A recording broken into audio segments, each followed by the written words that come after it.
Olha, eu peço desculpas, mas vou tentar fazer esse vídeo aqui num jogo rápido, porque tá um vento, tá uma chuva, tá um frio. Eu sei que eu já deveria estar acostumado, mas tem noites que realmente parece especialmente mais torturante. Mas olha, o Manchester United bate o Nottingham Forest mais uma vez, placar agregado de 5-0, hoje 2-0, gols de Martial e mais um do brasileiro, Fred, quarto gol dele na temporada, segundo consecutivo em 2 partidas seguidas. Um jogo em que acho que o mais especial foi o retorno aos gramados de Jadon Sancho, depois de mais de 3 meses afastado no que a gente pode chamar de uma recuperação psicológica, na falta de um termo melhor que eu não encontrei. Inclusive tem vídeo aqui no canal sobre esse tema que vai estar aqui no lugar da tela, se você tiver mais curiosidade e quiser ir mais profundamente nessa questão, nesse período de afastamento do Jadon Sancho, muito bem recebido pelos torcedores aqui em Old Trafford desde a hora que ele foi para o aquecimento, a primeira vez que ele é relacionado desde o dia 22 de outubro. E também tivemos a definição da final da Copa da Liga Inglesa, Manchester United contra Newcastle, o United em busca do primeiro título desde 2017 com José Mourinho, o Newcastle em busca do primeiro título da elite do futebol inglês desde 1955. Depois disso conquistou a Championship, a segunda divisão inglesa, mas dos títulos da elite do país, o Newcastle pode conquistar um pela primeira vez desde a década de 50. Eu faço esse preâmbulo para entrar no tema principal do vídeo, que você sabe evidentemente qual é, pelo título do vídeo, pela arte de introdução, mas é porque eu acho que esse vídeo ele chega atrasado, mas ainda em tempo e com grande possibilidade de não se tornar anacrônico por muito tempo. Senhoritas e senhoritos, Casemiro é absolutamente adorado pelos torcedores que vêm nesse estádio, que vem no Teatro dos Sonhos.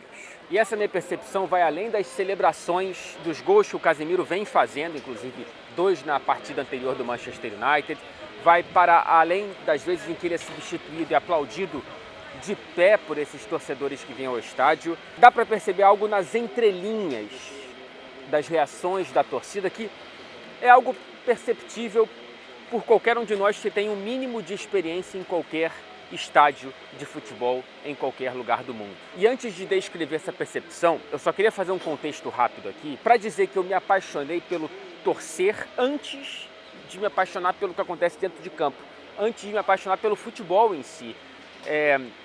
Eu não quero parecer que eu estou tentando trazer algo mais poético do que é.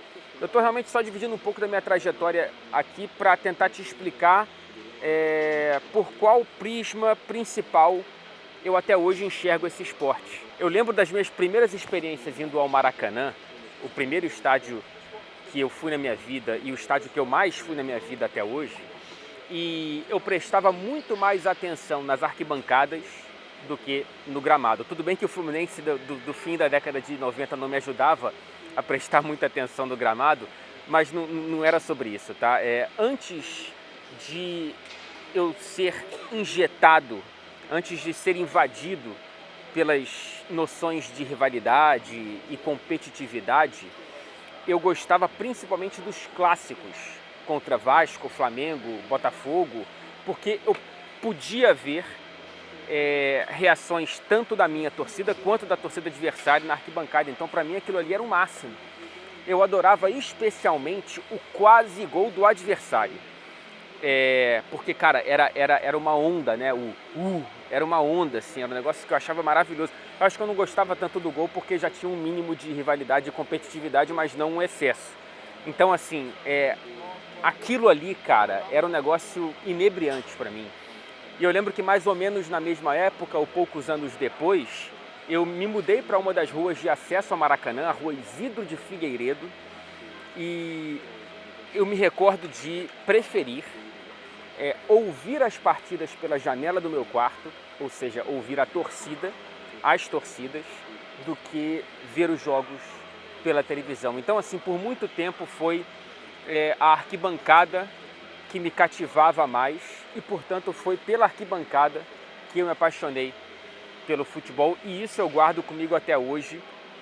Eu tô aqui por causa disso, cara. Então, eu sempre eu nem tento, na verdade, eu sempre tenho isso dentro de mim, de quando possível, de quando fizer sentido, traçar o meu trabalho dando protagonismo aos torcedores.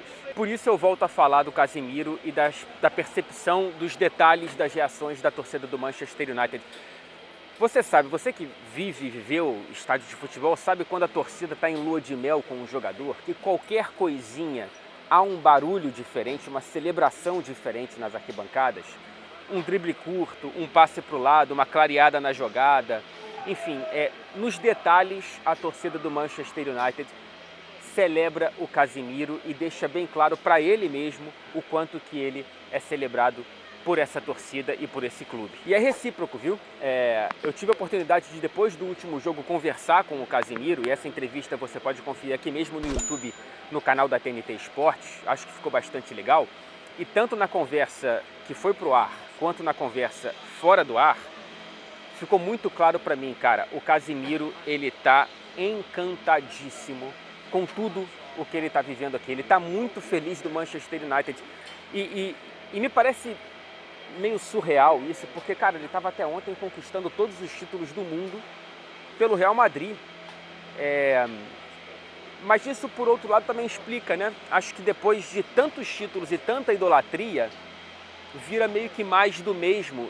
E essa chegada no Manchester United é quase que um renascimento do Casemiro, ou para o Casemiro, em termos de novas paixões, de se sentir querido por outras pessoas, por outro país. Então, assim, tá sendo muito bonito ver o princípio da construção de uma relação que me parece que vai entrar para a história desse clube. E eu preciso admitir que quando os primeiros rumores dessa transferência surgiram, eu fiz parte do grupo que reagiu pensando que era piada.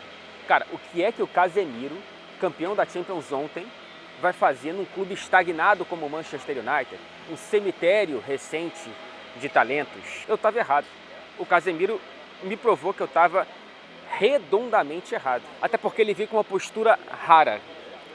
Um dos melhores jogadores da própria posição da história, ele chega num clube que é absolutamente gigante, mas que vive um momento de carência de ídolos e referências, e ele não olha esse clube de cima para baixo como grandes jogadores fizeram recentemente. Ibrahimovic, Pogba, Cristiano Ronaldo, enfim.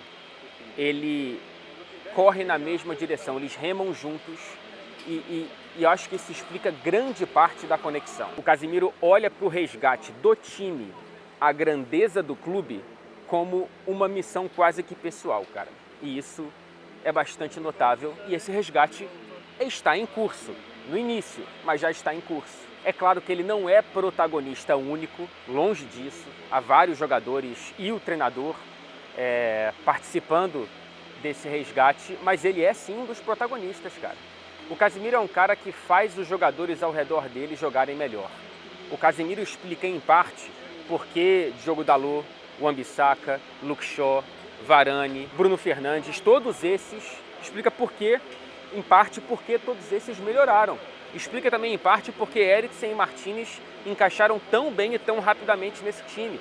O Casemiro, ele dá uma proteção, cara, que faz os outros jogarem melhor. Tanto é que, cara, quem estava prestando atenção na época vai se lembrar. O Real Madrid muda com a entrada do Casemiro no time quando ele volta do Porto. O Zidane conseguiu achar o trio quando o Casemiro entra e aí dá equilíbrio.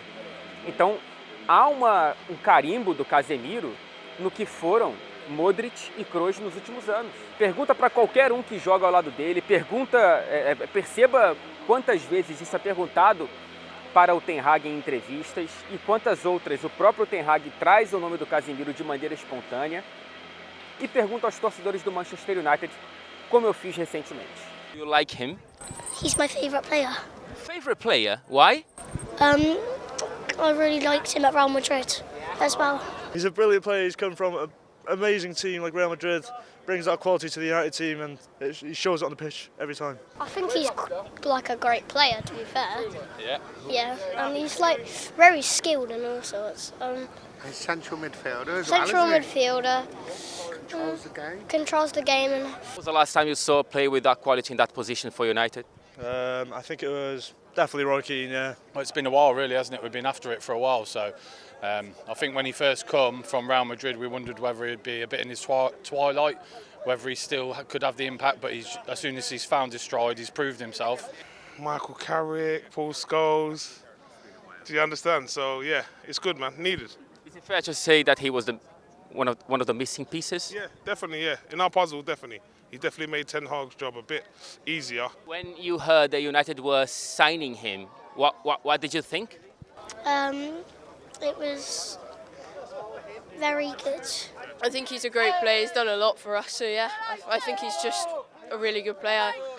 He's brought a lot for the club, and he will do throughout the years. So he's your favorite player? Is he a legend for United already, you think? Yeah, Thank you very much. I love your hat. thanks. O chapéu do garotinho é bastante simpático mesmo, não fiz só para ser legal. Não falei isso só para ser legal. Mas olha, tá muito claro agora porque o Manchester United pagou 70 milhões de libras e deu 5 anos de contrato para um jogador de 30 anos. Esse investimento é altamente justificável num cara do calibre do Casemiro, que tem um poder transformador. Que a gente siga acompanhando o início dessa relação, que a gente siga se divertindo com a quantidade de ingleses que descobriram agora o quanto que o Casemiro é bom e que a gente continue vendo um dos melhores jogadores da posição, conquistando uma nova liga, conquistando um novo país, conquistando um novo clube, novos torcedores, enfim. É bacana ser testemunha disso aqui de pertinho. E seguiremos de olho em Carlos Henrique Casemiro, aliás, Tati Mantovani. Eu vou tentar seguir colocando uma pedrinha no caminho que você construiu com Casemiro em Madrid. Se eu for 1% do que você foi com ele, eu já vou estar muito feliz. Um abraço para vocês, obrigado pela paciência como sempre e até o próximo vídeo.